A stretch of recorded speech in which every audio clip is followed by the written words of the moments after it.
Understanding the Instagram algorithm and what they care about is the key to growing, but they make it incredibly difficult to figure that out. But they've been doing a better job as of late. And one of the things that they've been doing is releasing videos from the head of Instagram, giving growth advice directly from the source. And I wanted to make sure that you didn't miss any of it. So we're going to go through the advice he's given so far this year, explain what it means to you, how you can implement it, and then provide some commentary to help you grow faster this year. So let's jump in and hear directly from Mosseri, the head of Instagram. So this is Mosseri's page. He's the head of Instagram, and weekly he's been trying to give some advice and some guidance for the users of Instagram to understand the algorithm and what to do to grow faster. So what we're going to do is go through these videos. So let's start with this one right here. We're going to stick with ones this year. That Instagram simply has too many features, and it's exhausting to try to figure out which you should use and which you shouldn't. So today I wanted to create a quick video giving some advice about what features to use and what features you might want to ignore. Now it all starts with what your goals are with using Instagram. Are you trying to sell something? Are you trying to evangelize a cause? Are you trying to get people to come to your shows if you gig around the country? Whatever it is that you want to accomplish with Instagram, you should evaluate all the different features we build through the lens of whether or not it helps you achieve that goal. So let's start with photos. If you're a photographer So first of all, I love that there's a degree of self-awareness here where they understand that they throw so many features at people that it overwhelms them. So I like that they're at least giving some guidance and giving people permission to say, you can use Instagram your way. So understand what you're trying to achieve and then find the features that align with that the best way. So right now he's gonna talk about photos. I know that's a hot button issue with Instagram. So let's hear what he has to say. You're creative and the primary way that you express yourself is through still photographs. Great, please post photos. Contrary to common belief, lots of people consume lots of photos on Instagram. It's almost half of what people consume. Now, if you want to increase your reach a little bit, a couple pieces of advice. One, try carousels. Posting multiple photos at once can make it a richer experience. It also gives that feed post multiple chances to show up in your followers' feeds. And two, that's a very important thing to mention. So when you use carousels, there's multiple benefits for reach. So because Instagram wants to maximize time spent on Instagram, when you have a post where there's just more opportunity to spend more time on it, all of that is being tracked and you get rewarded for the more time that is spent. So if you create a compelling carousel, you make people swipe all the way through, simply through swiping, those are all trackable engagements. And then the time spent on it's only going to help in terms of how far they push it. So carousels are absolutely awesome for that. And like he said, very important to note that once they show a carousel post to someone, they'll try it again later with the second slide. So it's very important to think about that when you are posting it because you get multiple opportunities to show up in people's feed for the followers feed. So that's a very valuable tool that you get. Two huge bonuses from carousel. So if you get good at those, or if you have some stunning images, that can really help you grow with just static content. And then here he's going to give the advice of adding music to it to make it a little more engaging as well. Two, if you really want to experiment, try adding music to photos and carousels, which can make that experience more engaging. Now, if on the other hand, you create content that is naturally better suited to video or reels, like you're a comedian and you just stand up or you're a musician and you perform, then please post reels on Instagram because in general, the good news is for you that people are more interested in video than photos. They're just more engaging. Now, if you're a photographer and there's no good way to make videos about your photographs, then don't do it. It's totally okay. But if you're lucky enough where a video is aligned with what you naturally produce, please lean in, it'll help you. Next, stories. In a world where people are inundated with overly processed content, a lot of what people want to see from you as a creator is a little bit of an authentic insight into what it is like to be in your shoes. So for behind the scenes type of content, how do you make what you make? What does it look like backstage before you get on and perform? This is an amazing way to reach your audience. Now, if you are precious about your brand and it doesn't make sense to share that behind the scenes content, then don't. It's totally fine not to use stories. Lastly, channels, one of the new. So before he takes on broadcast channels, stories are one of the most confusing things for people on Instagram. They were such a hot button thing. Everyone consumes a lot of stories, but people don't really know how to use them effectively. And so the advice that I would give is similar to what he said, is use it as behind the scenes kind of thing and understand who you're speaking to. Typically stories only go out to about your top 10% of followers. So you want to be creating things that they would care about, right? And the more engaging that you make that, the more they're going to interact with it and the more of your audience will actually see the stories. But don't just spam stories for the sake of spamming stories, because the less people engage with it, the less reach you're going to get from future stories. So a lot of people think, oh, you got to post like 40 stories a day. Unless those are very engaging pieces of content that people are actually going to consume and care about, not a good idea. It's a waste of your own time. You're going to go mental trying to do that. So let's hear about his advice for broadcast channels. Still a very underutilized feature, in my opinion.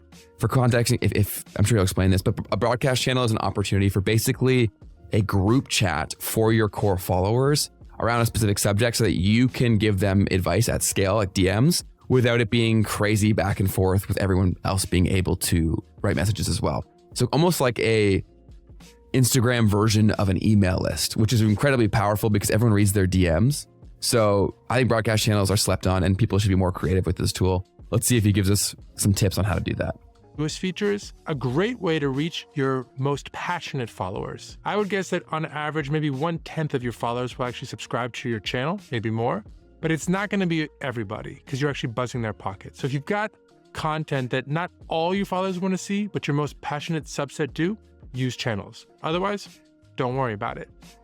Now, I also want to remind you that though people focus a lot on reach, and that makes sense, it's important that whatever you do on Instagram is an overlap or at the overlap of what you want to achieve in terms of your goals, like I stated at the beginning, and what your followers want to see. If your followers want to see it, but it's not aligned with your goals, don't do it. If it's aligned with your goals and your followers don't want to see it, then it's not going to get much reach over time. You need to find that sweet spot, that overlap between what you want out of the platform and what your followers want to see from you. Let me know down below in the comments what you think, which features you love, which you'd like to see that are not built yet, and which maybe you'd like to see us deprecate over time. And I'll see y'all next week. So we're going to break down everything that he just said right there. But first, let's dive into the comments for some good fun. So Matt says, I think you should, instead of you giving us suggestions, you should listen to our suggestions. Decent advice. My own brother doesn't see my posts anymore. The sentiment is that people are pretty pissed at Instagram kind of all the time. But I do really like, there's a degree of self-awareness here. And I also, this advice was all pretty surface level, pretty obvious stuff. But sometimes the best advice is obvious. A lot of people are just so hyper fixated on growth that they don't take full advantage of the other features that can help you nurture your existing audience and make way more money from your existing audience. Everyone's so obsessed with growth, but if growth doesn't achieve your ultimate goal, it's just pure vanity and you're wasting your own time. So I think people need to shift what they're obsessed with. Growth should always be a priority and one thing that you focus on, but it shouldn't be your highest priority if you're not achieving the other things that you want to hit in terms of making money. Maybe it's influence, whatever it is. Maybe it's connection.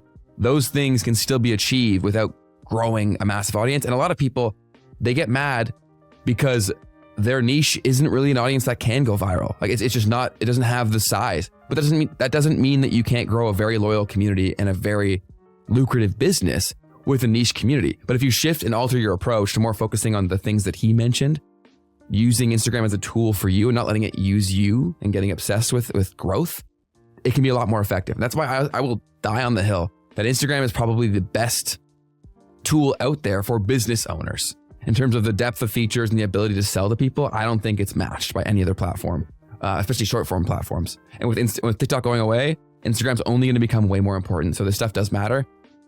Moral of the story for this one, understand your exact goals, actually write this stuff out, and then think about the features that are in alignment with that and build your own plan. Decent advice, Miss Sarah. Let's see what else you got here. Let's go to the next one. If you're a creator and you use DMs, we have an update this week that'll hopefully make the experience just a little bit more positive for you. Now, you probably already know how to use filters. And what we're adding is a filter for people you follow. Because maybe you DM a lot of people you don't follow yet, negotiating deals, figuring out collaborations, but sometimes you just want to focus the experience on people you know, and it'll offer to make the experience a bit safer and more positive. Now, while I have you, I do want to remind you of a couple other features we have that are designed to help DMs be a great experience for creators. The first is hidden words. So if you're a creator, you've got hidden words on already by default, you can go edit it in settings, and it's a way of protecting you from aggressive messages. The second is kindness reminders, which is just a lightweight way that we remind people to be kind when they message a creator who does not follow them. And the third is requests and how they work. For a long time now, if you try and message someone who you cannot message because they do not follow you, you can only request access once, and it has to be text only in an effort to keep creators safe. So let me know down below in the comments what you think of these features and what other features you'd like to see us build to make sure that DMs are a positive experience for everyone. See y'all next week. Peace. So I think that's good to know because I know that before there was more filtration in the DMs, I just wouldn't use them because I got so many people finding me on YouTube or whatever. And so it just kind of became a big mess. I do like that there's options to go to different kind of inboxes and sort content through settings very easily. like that a lot. I think that will make people use DMs more. And I think that DMs are one of the most underutilized tools for growing your business. It goes down in the DMs. You're able to nurture your relationship on a one-to-one basis so quickly. Sending a quick voice note can turn someone into from a casual viewer into a super fan, and also convert someone into a customer very, very quickly. And this is actually more impactful the bigger the audience you have, because people aren't expecting it, but they're not expecting it, period. So even if you only have a few hundred followers, it still is a big deal to them. If someone's following you and you take the time to DM them, especially if it's personalized, like a video or a voice note, or even just like a well-written message, that can go a very, very long way. So don't underestimate the things that don't scale. Much like the previous advice, everyone's so obsessed with growth, but sometimes doing the things that don't scale will ultimately help you achieve your goals. And so obviously it's not scalable to personally message everyone, but the goodwill that can come from it is absolutely insane. When I first started my agency and my creator career, I spent so much time in the DMs giving personalized value, personally replying to each person, and they were blown away. A lot of those people have still interact with all my content. They still support me all the time. They send me deals all the time from work that I did while I was in college, right? So this stuff does help you tremendously. You have to zoom out to see its full impact, but I can't recommend it enough. And then also in terms of safety, that's always a key priority. Your ability to block words. A lot of people don't use that feature, but hey, if you're getting a ton of DMs, probably not a bad idea, because we as humans, we zone in on negative things. So even if there's 100 good ones, if there's one negative one, that's the one we focus on. So just removing that from even being possible is never a bad idea. And then also the request feature, that's good to know that it's only going to be text if you're not following them. And so that's really important when you're crafting your messages to get to someone who you're not following, being very thoughtful about what they're actually going to see and taking full advantage of that. Everyone does look through the requests. That's the other advice that I would give, is that everyone looks at their DMs. I've spoken to creators that have millions of followers and they still look at all their DMs. So if you get really good at writing cold DMs, you can get in front of people as long as you position it value first for them and you write it well. Don't think that they won't see it, because they absolutely will. They just didn't reply because they didn't want to. So that's the harsh truth, but it's absolute reality. It's happened to me sometimes too. Whenever someone doesn't reply, I know I didn't do a good enough job, and that gives you some little more freedom, a little more flexibility. And here's the comments again. We'll go through the comments because the Instagram comments are crazy, but we don't want this. We want reach. I hear that a lot. Question, Adam, did someone actually ask for this? I have a feeling everyone is still going to be asking for more reach, considering their reach always drops every time a new feature no one asked for is added. Happy Valentine's Day. So yeah, kind of the same sentiment on every single post. It does kind of get old. Yeah, but let's move on to the next piece of advice here.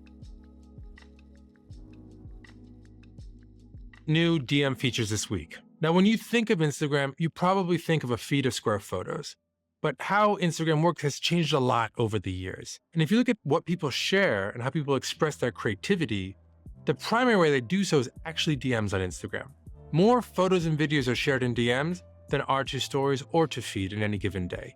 And hopefully these will give you a few tools to help control and shape the experience into what you want and what you need. So edit message. We've all made that mistake where we've had an embarrassing typo and we've wanted to edit it. Now you can actually do so. I love that feature. That is huge. I am a quick typer and I'm a chronic spelling error guy. So especially when I'm using it for professional use, that's a feature I love. So thank you, Messari, for that one. That's one that I'm sure people did ask for. Although this person said, don't need this, need reach. I disagree. I like this. Within 15 minutes of sending a message, you can long press that message and edit it right then.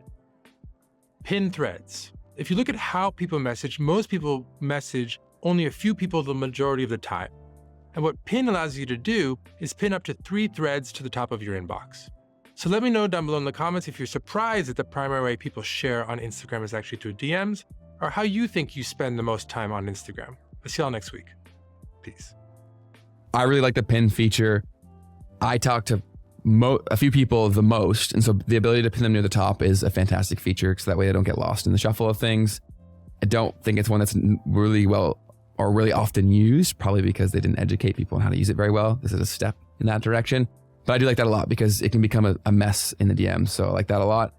And then I'm not shocked that people use the DMs the most. That's actually one of their most used features, period. And that's leading back to the previous point that I was trying to stress. That's why it's so important that you as a business owner or creator are actually leveraging that to build community, because the things that go on personally expand your entire community. And so when you make someone feel seen and heard and help them personally, they're going to help you tremendously. I can't stress that enough. Most people don't get quality customer service anywhere. They don't get attention in the most areas of their life. So simply you sending that message, I can't tell you how much that means for them. That will then bring things back to your business eventually in some way, shape, or form. So more advice on DMs, nothing crazy here, but still good to know. All right, let's go to the next one. I wanted to do a video with some advice about how to make money on Instagram for creators out there that are actually interested in doing so. But I want to start by being clear that this isn't actually for all creators. The vast majority of creators are relatively small, maybe a few thousand followers. And if you're that size, it doesn't really make sense to focus on trying to monetize that audience. You should really be focused more on growing that audience or using Instagram in other ways. I don't agree with that at all, because there are some small creators that have almost saturated the entire viable market for their niche. And so if you aren't focusing on monetization when you've already maxed out your growth for the most part, then what are you supposed to do? Just post forever? This is the first piece of advice that I strongly disagree with. Maybe he'll say something here that brings a little back, but I don't think that's good advice. I think growth should always be a focus and something you should work towards. But there are many situations where the viable audience size is very small. And so if you've got a few thousand followers, that may be almost close to your ceiling. And so you'd be way better focused on nurturing that community and selling to it through products and services they want and need. But if you are a large account, let's say hundreds of thousands of followers or more, and you are interested in using Instagram to help make a living, here's some advice. At a high level, 3 different ways to get paid on Instagram. You can get paid by fans, you can get paid by brands, and you can get paid by us directly. Now let's start with fans, which is really the easiest way to get started. 2 primary things you can do: subscriptions and gifts. Subscriptions are a great way to get paid for a small subset, maybe 1 out of 20 creators. See, I think that's even great if you are a small creator, especially if you are a niche value add creator, meaning that you provide very specific value to a specific group of people. That feature makes total sense for a small audience. So again, nothing has changed in my opinion so far here. And I do think that's a potentially awesome feature. If you want to go like really specific, or maybe you can get very creative with how you use the subscription or like the close friends types features to really go more in depth and build that connection a little more at scale and also be getting paid for it. Because you don't want to spend a ton of time making content for super specific people if you're not being compensated. But this is a great way to actually make that happen and also build that relationship.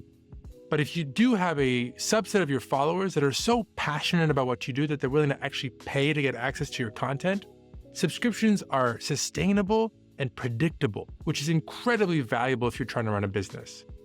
Gifts are a bit more playful. They're a way to see if there are people out there who are willing to support you financially. And if you are a Reels creator, they're a great way to experiment with that. So also, I think gifts are stupid. I thought they were dumb on TikTok, but TikTok makes a little more sense because people are live and they like seeing the reactions in real time. This, I've never even thought about using this. I don't think many people do. Maybe I'm wrong, but this is not a monetization method that I would focus on for the vast majority of creators. So please check those out. Now, the second way to get paid is from brands. And this is the big one. The vast majority of what drives the economic engine behind the creator ecosystem is branded content, probably well north of $10 billion a year on Instagram. And these are deals directly between creators and brands. Now, we have something called the Creator Marketplace, which we use to try to help brands and creators find each other and make those deals. But these deals happen off platform. And my advice to you as a creator is, if you can afford to, be picky about those deals. When you promote content from a brand that you don't really believe in, you don't really love, people can usually tell. So if you can afford to, be choosy about what deals you actually do. That's really good advice. I think I would add on to that further, saying be creative and don't be afraid to reach out to brands that you want to work with. Don't be afraid to work brands into your content before you're getting paid to really build that know, like, and trust factor.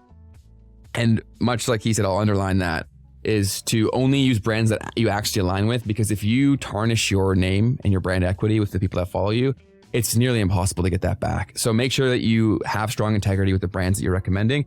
And the last point that I would mention that's not discussed enough is, as a creator, there are red flags when you're working with brands. If they want to control every bit of the creative process, that's a massive red flag. I've worked with brands on every part of the equation. I've been the creator, I've been the brand trying to sponsor a creator.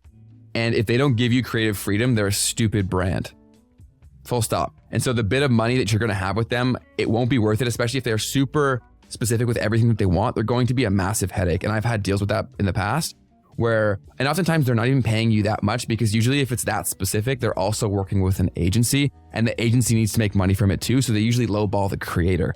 So you're doing more work, having more stress, and making less money. So that's a massive red flag if they won't give you creative freedom to some degree. And if they're meticulous about exactly what they want you to say and how they want you to say it, I would not work with that brand personally. I've made that mistake, and I've even backed out of deals. I've filmed entire videos, and on like the third or fourth edit, I just fully backed out and said this wasn't worth the money. And so I don't regret that decision, because I know it would have been more headache, and it probably would have been a one-time interaction. You want to work with brands that get it. They understand brand, they understand social, and they want to build long-term relationships with you. That's going to be the most important thing. Plus, when you make it a long-term thing, you also condition your audience that whatever you use or you advertise or you endorse, you really do use, and they can trust that endorsement that it's actually part of your life, which is also massive if you ever want to start your own brand, because you can show that you have the integrity behind it. You can show that you've used these kind of products before for a long period of time, and it's not a get-rich-quick scheme. People really do think about this stuff. They remember these things. So being picky with your brands is a good idea. Messeri, pretty good advice. I just wanted to add a little bit extra, the cherry on top. The third way to get paid is through or from Instagram or Meta directly. We call these bonuses or performance-based incentives. And this is something that we are testing in Japan, in Korea, and the US, and we hope to expand both in those countries and worldwide, but it will never be available to every creator everywhere. There are tens of millions of creators on the platform, and it is simply economically unsustainable to pay them all directly. So it's more of a way to... YouTube does it. As long as you're past a certain threshold, why can't you just make it that? That should be the obvious no-brainer. Once you reach X amount of followers or X amount of level of engagement or whatever it is, then you're able to enter this state of paid creators from the platform. That seems like a pretty obvious solution, but hey. Help creators bridge when they're getting started and growing from a new idea or a new creator into a more sustainable way of making a living, like branded content or subscriptions. There are other ways too, which I can also talk about more down below in the comments. If there's anything else you want to know or would you like to see us build, please also comment down below. And I'll see you all next week. Peace. So that's all about monetization. I don't agree with the original sentiment of this post. I do think he gave a bit of advice here and there that was solid, but I would more so listen to what I said for your specific situation, because I think that it's very difficult for him to understand or rationalize the average creator or business owner, because he's just so far removed. And so even though his job is to understand us, he's not here, right? Like, it's very difficult because his life is so different. So as much as he can try to be empathetic and try to think like us and act in that situation, it's very difficult for most people to do. And I think that this is a situation where he didn't nail that. But let's read through the comments. Expected, but these aren't the only ways or best ways to monetize. I would agree with that too. And so Steven's actually a great follow. So I'd recommend following him if you're looking to grow on IG, Steven Meller. And I would agree with that. There's so many ways to get creative with monetizing your own products and services. And I would actually recommend that even more than the ones that he mentioned here. And you can do that with a small audience if you're providing a great product. And you don't need to be super salesy either. People want what they want. And if they followed your content, they want it. You can give all the tips and tricks and we can utilize them all. But when it comes down to it, we're at the mercy of a laughable algorithm. Almost every comment here is algorithm or reach. Almost every time. So interesting how you want smaller accounts to focus on growth, but you're limiting everything for smaller accounts at the same time. Yeah, that's a little, I guess, like the monetization piece is a good point there, where you want them to focus on growth, but then you're saying that, like, they can't make money along the way. So how are they supposed to sustain focusing on growth? Some insight on how much Meta pays directly. I earned $56 for 90 million views. That's like the biggest problem in social right now, is these platforms, or the platform's inability to compensate short form creators. That's why it's so important to focus on building your audience and your business and getting them off these platforms to sell them products and services that they want and need, where you can have way higher margins and you're not stuck for just on the hamster wheel of chasing views. It's not a game that you want to play. We've all been sold this dream largely through TikTok's algorithm, giving anyone's a chance to go viral. And it's totally changed how people see what success looks like. And for me personally, I would way rather have a loyal audience that I'm making a good amount of money from than making a ton of views and chasing that constantly, because that's also a very fickle business model. It moves depending on the time of year. And also it can change at any given time if new rules come into place, if there's a change in the economy. These rates are so fluid. You do not want to build your business on that. So that's my 2 cents based on what the advice that he gave here. let's see what's next. Every week on Fridays, I do an Ask Me Anything, where I try and look for the most frequent questions that I get and I answer them in stories, trying to make sure people understand what's going on Instagram. So I thought this week what I would do is create a video of some of the most frequently asked questions. That way you've got one. If he's using the portrait mode and this is selfie, iPhone, you're killing it. This looks good. This looks really good. Hopefully the advice is as good as this looks. Place to go to get those answers. Now, the most frequent question I get is without a doubt about reach. Why is my reach down? What are you doing with reach? Bring back reach. Now, I want to be really clear here. It's in our interest to connect your content with people who are interested in that content. Because when we do that, they're happier, you're happier, and we're happier because people use Instagram more overall. So if you're having issues with reach, and some people's reach is currently going up, other people going down, my best advice is experiment. Everyone's audience is different, and your audience is even going to change their interests over time because people change. I agree with this. I think that a lot of people that complain about reach, it's a lazy excuse for not getting what they want. And also sometimes just being not on the ball with what they even want, period. Right? And so it's very easy to blame the algorithm for you not getting the reach that you used to. But there's so many more variables at play. Like there's more competition than there was before. So naturally, it's going to be harder to get. The quality standard has gone up, so you have to raise your quality standard. You have to be unique.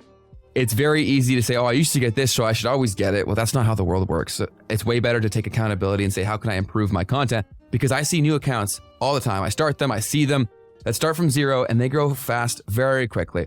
I just started a brand new account, and it consistently gets thousands of views on the Reels on a brand new account with 18 followers. It just started it like last week.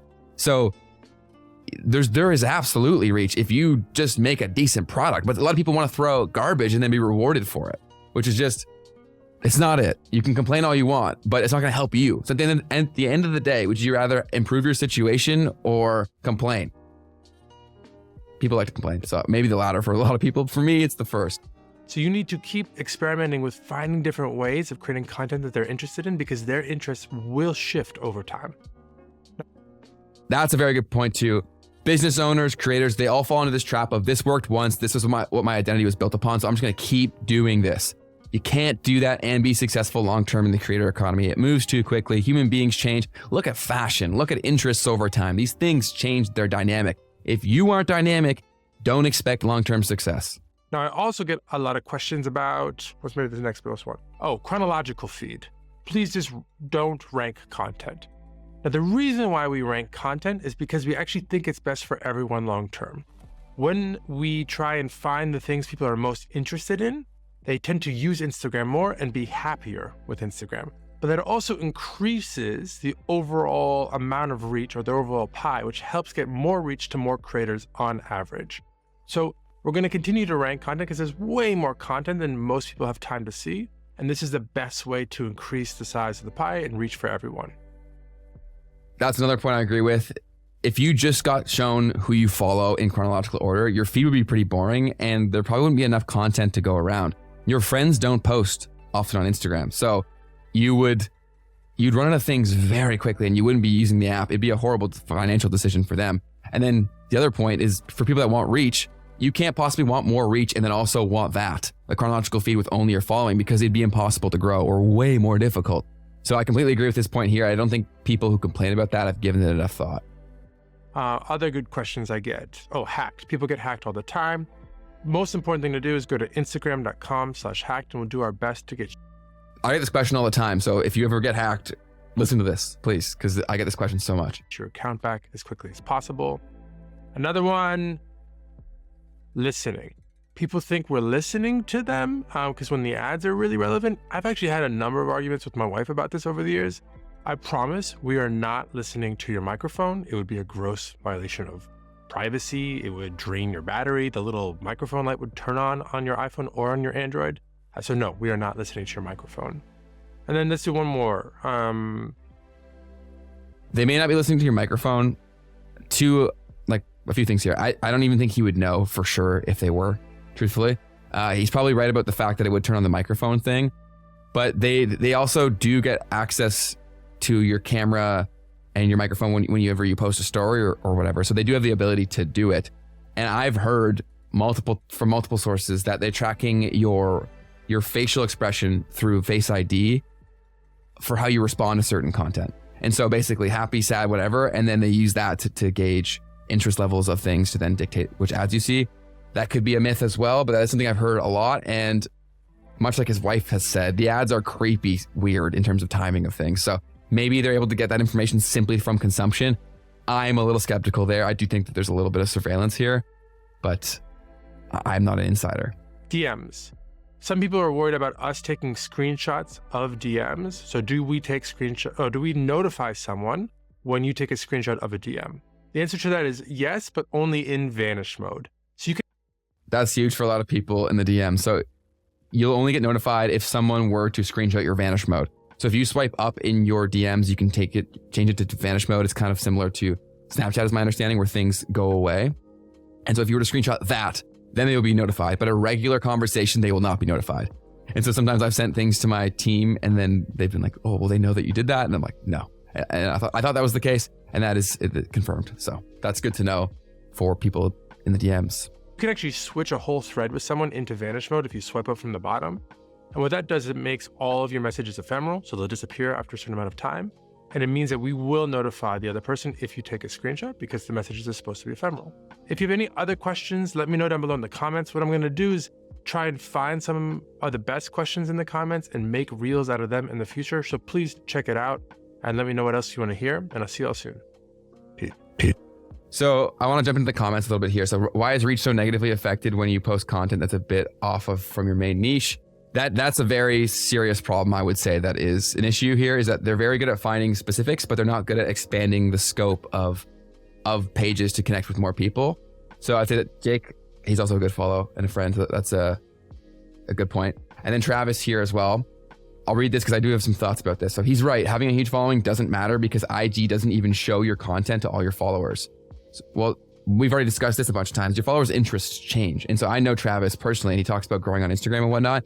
And he grew a big audience, but the amount of people that want to grow on Instagram today is so much less than what it was 2 or 3 years ago when he was building his audience. And so a lot of his followers have probably either given up on Instagram or they're focusing on other platforms. So it makes sense that a lot of his followers don't care about his current content. And so that's not very surprising to me. It leads back to the previous piece of you have to be dynamic, and you also have to understand markets move, right? And so if the level of interest for a topic drops, your views are going to drop. Like it even happens with the stuff that we talk about. We create content to help our customers and whatnot, but there's less people overall that are trying to grow on Instagram. And so when we talk about those subjects, it doesn't pull the views that it used to because there's not the interest. And so I think that that's kind of a lazy response here. So there's literally no reason to have a big following. I wasted 2 years building on IG, the only platform that doesn't pay creators. So I think that there's a few things here. His content used to be about kind of growing an audience, and now it's very much all over the place. So it's kind of difficult to know who to follow. I love the guy, and a lot of his posts are great, but it is so scattered and all over the place. So I could see how it would be difficult to show all of his followers all of his content because it is so all over the place. And there's not even really like anchors or pillars to a lot of the stuff that he posts about. So I get why he's frustrated, but I also get why he gets the results that he has as well. So I think experimentation is the key here. See what works, do more of it. If you want constant reach, then you got to play the game. But if you're cool with building a core community and having different ways in which you speak to them and in different pockets of that community, then play the game like that. So this is his advice on DMs. These are the comments. Let's move on to the next one. There's only a few more here. It's been a while since I've made a hidden gems video trying to highlight some of the cool, lesser known features on Instagram. So I thought I'd do a quick one today, focused on creators. Now, the first one is polls in captions. When you post something to feed, you can obviously add a caption, it shows up as a comment, but you can actually add a poll to that comment. Now, you can only do that through the create flow, not through the comment flow after the fact. So make sure you think about that up front. The second is... So he said that in a weird way. Create flow means that you can only do that when you're making the content originally. So you have to be thoughtful about it before you make it live, because it's not something you can go in and add after, is what he was trying to say. A sticker for subscriptions. Now, for some creators, subscriptions are a great way to make a sustainable living over time if you have a passionate subset of your followers who are willing to actually pay for some exclusive content. And one of the best ways to get subscribers we've seen in the data is to post about your subscription in a story and use your subscribe sticker to allow your followers to subscribe that just makes a lot of sense because only your top followers are going to see your story anyways. And so that's the people that would be subscribing to your content. So no brainer there to advertise it there. And now you know there's a sticker to actually promote it. Be cautious of how often you use this, but a reminder is always a good idea. I think they remind too little rather than too much in most cases. So you probably should sell yourself a little bit more, especially if you can provide genuine value to people. People want things that they want. And so one of the biggest things that creators make the mistake of is thinking that people don't want their stuff. And then they don't sell it, and then they don't make money, and then they're complaining that they don't make money. People got to be aware of something that you sell to buy it. Right there in line. And the third is another sticker called Notify. We try and make sure people don't miss content from the accounts that they care about most, but we definitely make mistakes, which is why you can go to any profile and you can subscribe to notifications about their posts, their stories, etc. What the Notify sticker allows your followers to do is subscribe to notifications about your posts, your notes, your stories right there, and then inline from that story, asking them probably to do so. So check that out as well. And let me know down below in the comments, what are some of your favorite features on Instagram that people might not know about? And hopefully I can make a video about those in the future. See y'all. It's wild that they have that many features that they have to make videos like this. That's pretty funny. The notifications can be a big thing, but I do find that even the creators that I've loved that I turn notifications on for, I've always turned them off because it became annoying. So I don't know if that's the best route to go down in terms of maximizing people seeing your content. It can be a tool that you can use, but I would be cautious about it. I would rather be more creative with using the close friends feature and creating content for that for your core fans. And so adding your core fans to your close friends, because when they see the different color, they're so much more likely to actually consume it. And when they see that and they're in their normal levels of consumption, and they're actually wanting to be on Instagram at that time rather than being notified to come, they're just in a better zone to actually consume that content. So I think that's a better and a more creative use. And the close friends feature is expanding to regular kinds of content as well, not just stories. So I do think that's going to be a really powerful tool for basically achieving what he was trying to say, but on a more intimate level with just the core people that actually want that content rather than trying to like spam people all the time to come when they're not in that mode of consumption. But for some creators, it works fantastic, especially if they're not posting all the time because people actually want that content and it's kind of urgent. But if people are posting multiple times a day, be prepared for people to turn off those notifications because that can be a lot when they're already getting a ton of other things. But let's see the comments. So you do not care about creators. Stop gaslighting everyone. The world sees it. Okay, so people really love this guy and Instagram. But let's see the last bits of advice here. Quick myth-busting video. A lot of people think this is good. I like this because this is a question that we get all the time or a complaint that we get all the time. So this is direct from the source. Touching this, I'll let him say it. think that if you post too much, people will unfollow you more. And that's actually not the case. And we just looked into this recently. Now, yes, it is true that sometimes when you post, people are reminded that they follow you and they might unfollow you because people are always curating their following list. That happens to me too. But over the long run, when we look at the data, we see that the more you post, the more your followers usually grow because more people discover you, more people share your content, there's more content to be discovered. Now, I don't want to pressure you to post many times a day or even every day. You should only post as much as you feel comfortable doing, but you should not be worried about posting too frequently, pushing your follower count. In fact, it'll do the opposite over time. See y'all soon. Peace.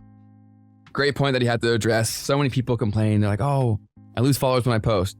Two reasons for that. The content was either bad, you totally switched up your niche, so I guess 3 reasons, or people's interests just changed over time. That naturally just happens. So it's a natural thing. Even accounts that grow like crazy, they lose followers like crazy all the time as well. So it's a pretty lazy complaint to just be like, oh, I post and then I lose followers. There's a reason why you lost followers. They didn't just magically disappear. So I think, again, taking accountability, improving your content, thinking about what people actually want and need, and also understanding the goal behind a post, right? Like if you totally radically change your content, you can't expect people that will sign up for different stuff to continue to want more, right? So don't get too offended when you lose followers. I actually get excited because I'm like, now I'm refining my audience to people that actually want my stuff. And I think that's way more valuable than just having sheer vanity metrics, especially when the engagement metrics from the people that do see your content dictate how many more people see your content. So you'd rather have a more concentrated, loyal audience that can actually help you grow faster as well. So I like that he mentioned this. That's a complaint that I get all the time. People stop posting because they're losing followers. It's like, maybe your content's stale. Maybe you need to improve this or that. So I like that he mentioned that. Let's hear what else he has to say. I think he's got like one more. So this is Meta AI. This is their new AI tool that's built into the Instagram platform within search. And I've used it right now. It's not very good, but it will probably get good very quickly. And so you can search with it. So it's now integrated into search so you can get real-time web results without leaving the app. And Meta AI is also expanding to more countries in English, so more of our global community can use it on Instagram. Find Meta AI in the search bar on Explore at the top of your inbox or within any existing chat by typing @Meta. So I've talked to their AI right now. I've got to do a few things for me. There's definitely way better tools out there, but with the ability to collect so much data, I think it'll get pretty good and be pretty cool in the very near future. So I want to bring that to your attention. If you have access to it, just go into Discover and you're going to see it up here. Feel free to play around with it. We've got one more piece right here, which was just posted. It's all about engagement. And so given engagement and reach is the massive thing that people complain about, this should be a good one. Let's hear it. Quick thought. The engagement rate on your content is more important than your follower count.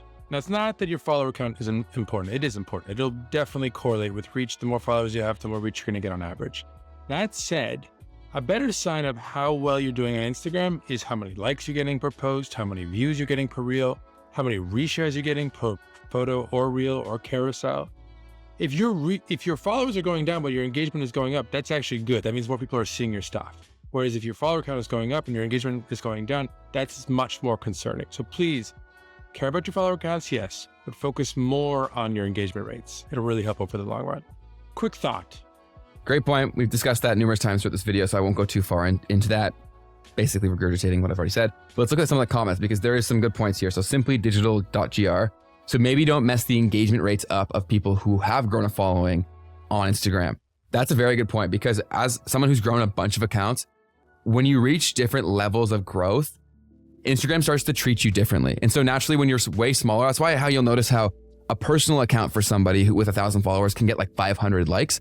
But then once say you get like 10,000 followers, you get like the same amount of likes. So they put your account into buckets depending on how you use Instagram and also how big your following is. So if you've only used it personally and it's clear and obvious that you're not trying to make money from it, they will show your content to basically everyone who follows you. But once they know that you're trying to actually grow your content for commercial purposes, it totally changes how they show your content. And I've seen this firsthand across a ton of accounts. I see it all the time. And then also when you're growing accounts, there is fluctuations where like you reach this valley where they stop showing your content to like it was when you were on like an uptake. And then usually you have to grind it out until you get to the next one. And I think that it's something that they code in to basically keep you hooked and keep you coming back, a lot like gambling and the things used within slot machines to get people addicted. I think they're incorporating the exact same principles. And I've seen it too frequently for it to be a fluke. So I really like that he mentioned that. That's a real thing. That's a very, very real thing. And so let's hear from Michael Consulting because he clearly does not like this guy. So this is an essay, but we're going to read it together. So Michael Consulting says, followers don't matter when you state publicly they don't matter and you're not building for people to reach their followers. Only new audiences. No one trusts you on this platform. No one. All the creators you uses as trophies 2 years ago when you failed to compete against TikTok, all of them have turned their back on you. The writing's on the wall. Resign and let someone come in who actually cares about the community, the platform, and the amazing product that previously existed before you stepped in. We know you do the bare minimum. We know you don't care. And we know that every single one of your posts could be an example of how to gaslight billions. So clearly he's quite pissed. Michael's a very smart guy, but he talks so much about TikTok that he's kind of got vested interest here to say that Instagram is shit. And so I always look for opportunities where there's natural bias. I don't necessarily completely disagree with everything that he's saying, but I do think that there's literally incentive for this to be true or believed. So I think he's definitely being hyperbolic in this, but I understand his frustration. And Michael's a very smart dude. He crushes it on TikTok, so definitely worth checking out. But this is the general sentiment within the comment section. And I think this is kind of something that just everyone does, but it doesn't help you. Like, what are you going to do? Like, what does this achieve? You know what I'm saying? Like, hey, it is what it is. Use Instagram the way that it makes sense for you. Don't get so attached to what it once was or what it's not right now. Provide advice to Instagram when they ask for it, provide feedback. Hopefully they make better decisions. But at the end of the day, they're a for-profit business that is incredibly massive and they're constantly tracking all of these things. So as much as people may think like they could do a better job, you don't have the data that they have access to. So certainly not perfect. They have so much room for improvement, but I do think that Instagram isn't going anywhere and hopefully it'll get better, especially with the TikTok ban. They're going to become the place to be. So I think a lot of people are sleeping on Instagram, they're neglecting it, and they're going to be sorry if TikTok were to go away, especially in the States. So this is the latest advice from Messari. If you want to stay up to date with everything that he's sharing or the latest tactics, strategies, the insider information from Instagram, make sure to give us a follow. I do videos like this frequently, updating you on what the latest news is, what's working within the algorithm, and the strategies that are currently working to grow your audience, grow your impact, grow your influence, etc. So make sure that you're subscribed if you're still here, you like this kind of stuff. So why not hang out with us every single week? And if you have a new Instagram account and you're looking to grow from scratch, this video right here will help you out. I give you tactics and strategies to grow from zero and to get that account growing very quickly. So go ahead and check this out. I will see you over there, and I will see you in the next video. Peace.